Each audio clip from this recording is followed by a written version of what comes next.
জনগণকে বলবো আমি জনগণের সহায়তা চাচ্ছি। কোরবানির সময় কিন্তু আমরা জনগণের সহায়তায় কিন্তু 8 ঘন্টায় আমরা টোটাল শহর পরিষ্কার করে ফেলতে পারি। তাহলে কেন না আমরা 365 দিন এই শহরটাকে পরিষ্কার রাখতে পারবো না? অবশ্যই পারবো যদি জনগণ আমাদের সহায়তা করে। এটা ভালো একটা প্রশ্ন। আমরা আমাদের যেই কালেকশন যারা করে অবশ্যই তারা যে কোনো বর্জ্যই তারা নেবে, এটা কিচেন বর্জ্য হোক, বর্জ্য হোক বা যে কোনো বর্জ্য হোক, আমরা নিতে রাজি, আমরা নিচ্ছি। আমাদের কাছে আজ পর্যন্ত কোনো কমপ্লেন কিন্তু আসে নাই কেউ যে আমরা বর্জ্য, যেটা ব্যাটারি, টেলিভিশন, আমাদের ফ্রিজ, এগুলা আমাদের কাছে কিন্তু কেউ আসে নাই আমাদের কাছে। আমি মনে করি, এবং আমি আজকে CWMO আমার CEO এখানে আছে, আমি নির্দেশনা দিচ্ছি কেউ যদি বর্জ্য থেকে যদি কেউ দিতে চায় অবশ্যই আমরা খুশি হয়ে এই ধরনের বর্জ্য আমরা নিতে রাজি আছি আমরা। জি, এবং আমি তাও বলি আমাদের ল্যান্ডফিলে কিন্তু আমাদের এরকম বর্জ্যর বন্দোবস্ত করা আছে। আমাদের ল্যান্ডফিলে আমাদের কোথায় বর্জ্য থাকবে এটা আমরা সেপারেশন করছি। এছাড়াও তোমরা সবাই জানো যে আমরা আমাদের বর্জ্যের জন্য আমরা নতুন যে ল্যান্ডফিল তৈরি করছি, এখানেও কিন্তু আলাদা করে একটা জায়গা হবে। এটা একটা ইনফর্মাল সেক্টর। এই বর্জ্য থেকে আমরা কালেক্ট করে আবার রিসাইকেলিংয়ের জন্য সেটা চেষ্টা করছি অলরেডি। এটা তোমারও যেরকম প্রশ্নটা আমারও প্রশ্ন। এটা আমরা সকালবেলায় খোঁজ নিয়েছি, ড্রেন আমরা করেছি, কিন্তু এটার ভিতরে কিন্তু আবার এই ধরনের যদি ময়লা যদি আটকে থাকে, তার মানে আমরা এই জন্য আমরা একটা কুইক রেসপন্স টিম করেছি। একটা কুইক রেসপন্স টিম, আমরা যখনই দেখছি কোথাও বর্জ্য বা ড্রেন আটকে আছে, আমাদের কুইক রেসপন্স টিমের মাধ্যমে ইমিডিয়েটলি আমরা সেই ধরনের জলজটটাকে ছড়িয়ে দিচ্ছি। আগে আমাদের হটলাইন আছে, হটলাইনে ফোন দিলে হবে। এছাড়া আমি নগরবাসীকে বলতে চাই, আগে কিন্তু পানি খেজুর বাগানের সামনে, মধুবাগে, আমাদের বিজয় সরণিতে পানি কিন্তু 7 দিন 8 দিন জমে থাকতো।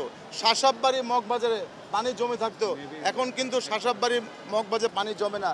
নেভির সামনে একটু বৃষ্টি হলে কিন্তু পানি জমে থাকতো, সেটা কিন্তু জমে না। আমাদের এই জলজটটার জন্যই কিন্তু আজকের এই যে প্রদর্শনী। আমরা যদি এই ধরনের বর্জ্য ড্রেনে কিংবা খালে কিংবা লেকে না ফেলি, অবশ্যই ডেফিনেটলি আমি বলতে পারি এই যে জলজট যেটা আছে এটির থেকে আমরা রেহাই দিতে পারবো। জি, 16106 আপনারা যদি ফোন দেন, কোথাও যদি পানি যদি জমে থাকে, আমাদের কুইক রেসপন্স টিম, যেটাকে আমরা QRT বলছি, QRT ইমিডিয়েটলি সেখানে চলে যাবে। এবং আমাদের 10টি অঞ্চলে 10টি কুইক রেসপন্স টিম করা আছে। ইমিডিয়েটলি নগরবাসীর যে ভোগান্তি সেটি আমরা ইমিডিয়েটলি ঠিক করার চেষ্টা করছি। মিরপুরের ভিতরে যে ড্রেন যেটা আছে, এটা কিন্তু আমাদের একটি বড় একটা কাজ করেছি। এখানে আমার কাউন্সিলরও আছে। এখানে যেই পরিমাণ বৃষ্টি পানি পড়েছে, সেই পরিমাণ পানিটা নিতে তো সময় নিতে হবে। তো একটা বৃষ্টির পানি মিরপুরে তো আগে 7 দিন জমে থাকতো, সকালবেলা হয়েছে, এখন যে খবর আছে পানি কিন্তু জমা নাই এখানে। সুতরাং কিছুক্ষণের জন্য একটা পানি যখন পড়বে, তখন তো রিসিভ করে তারপরে এটাকে আরেকটা বড় পাইপে যাবে। সুতরাং অবশ্যই তুমি যেটা বলেছো এটা দেখবো, কিন্তু আমি মনে করি আমার যদি কোনো ড্রেন করতে গিয়ে যদি কন্ট্রাক্টর বা কারো কোনো গাফিলতি পাই, তাহলে অবশ্যই তার বিরুদ্ধে আমরা ডেফিনেটলি ব্যবস্থা নেব।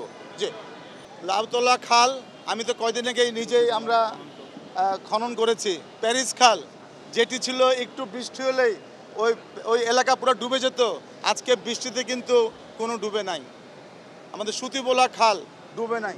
আমরা এখানে হয়েছে কি, বছরের পর বছর, যুগের পরে যুগ এগুলোতে হাত দেওয়া হয় নাই।